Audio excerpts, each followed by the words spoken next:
Amazing success, amazing. They started off from selling books, some people may remember. You know, book industry was really afraid of them. That was in 1994. I worked already then. For quite several years.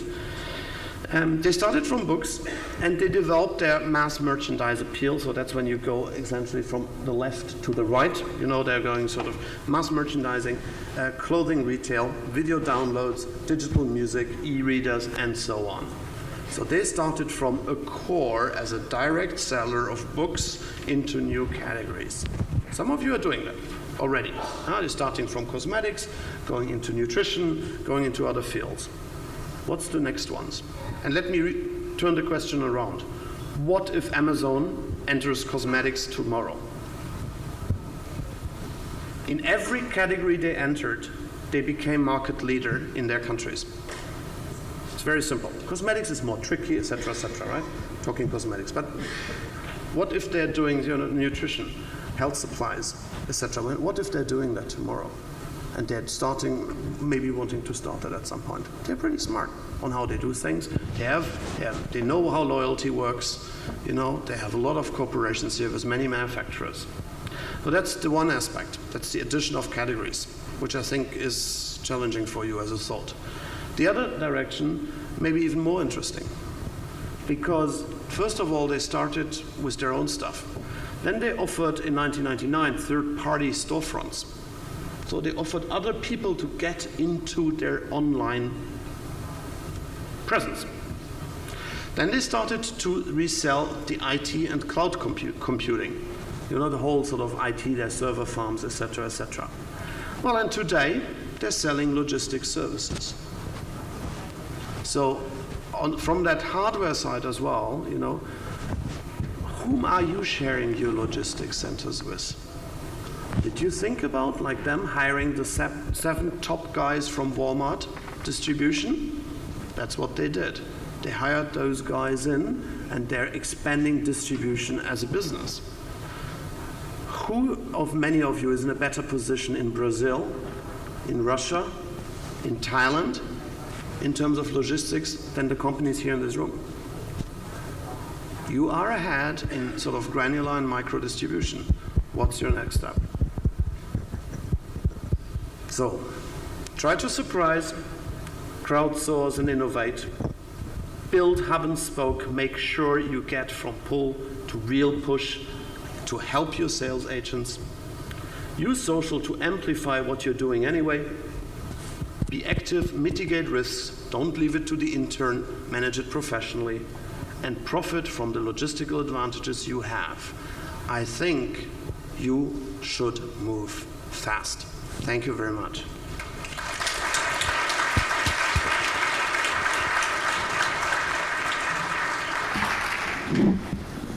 I want to thank all our panelists. We have just a few minutes for a few questions.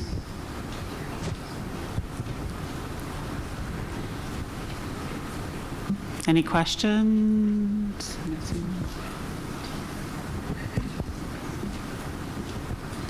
Hello, I was speaking this morning. I don't know if you heard our presentation.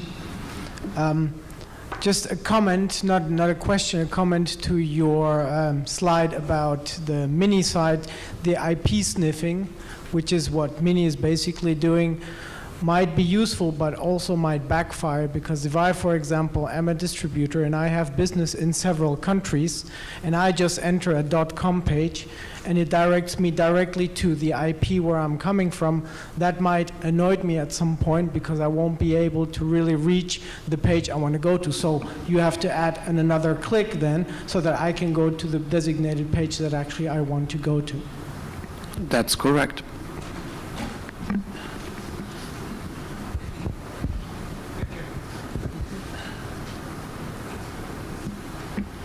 And I would never recommend that to you.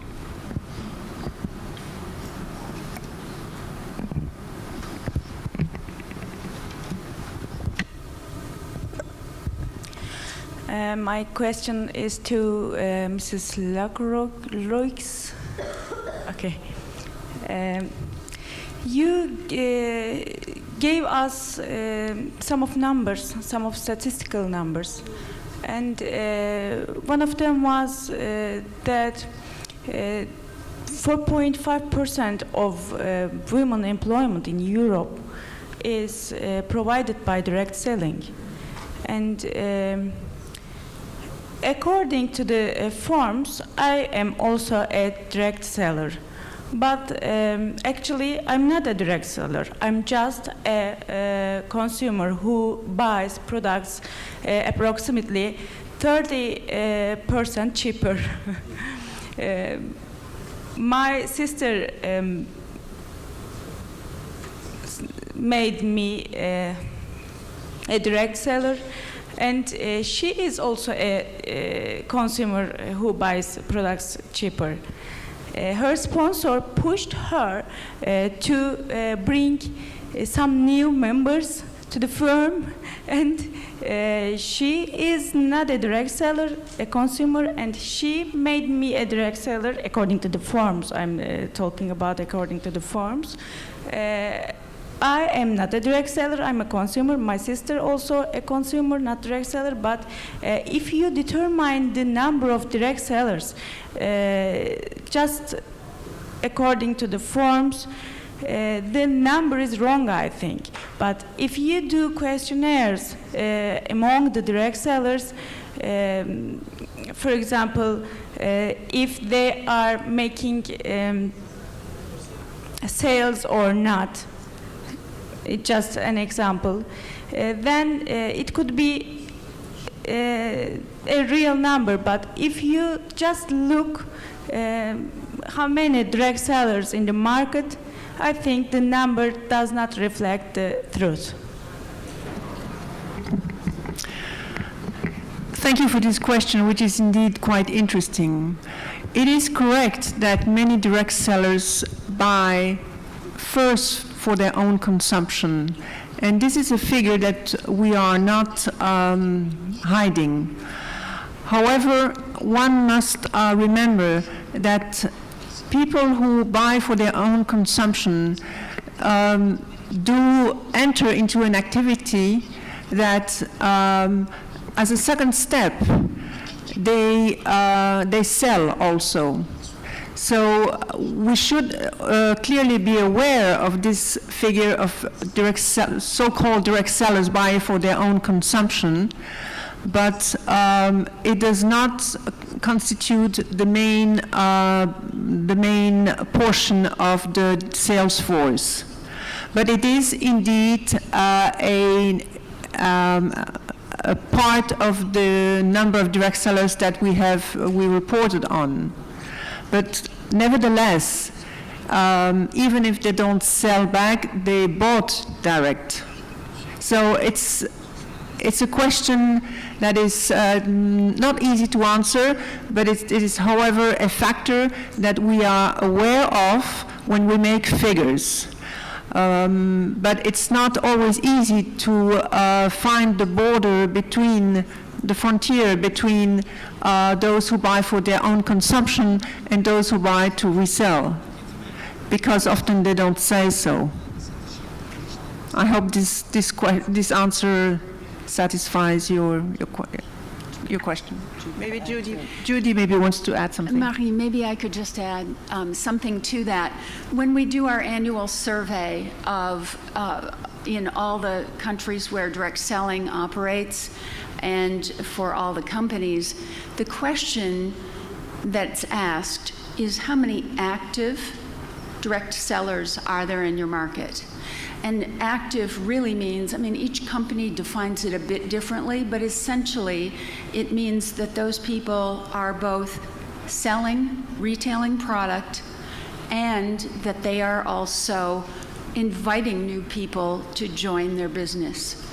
So it goes beyond the personal consumption. Now, having said that, personal consumption is very important in this industry because it allows people to experience the products themselves, and it then makes them more equipped to consult with their clients and therefore to service the clients better. So hope that answers your question.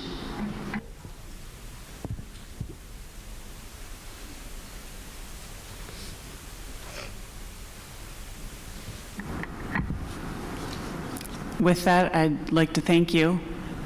I think it's time for lunch, correct, Chandan?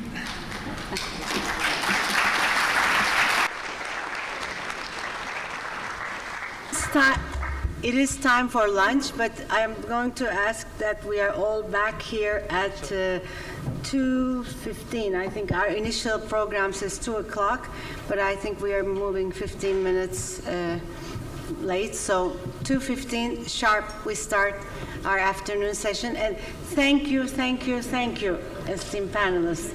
Exceptionally nice presentations, information. Thank you. Thank you, sir.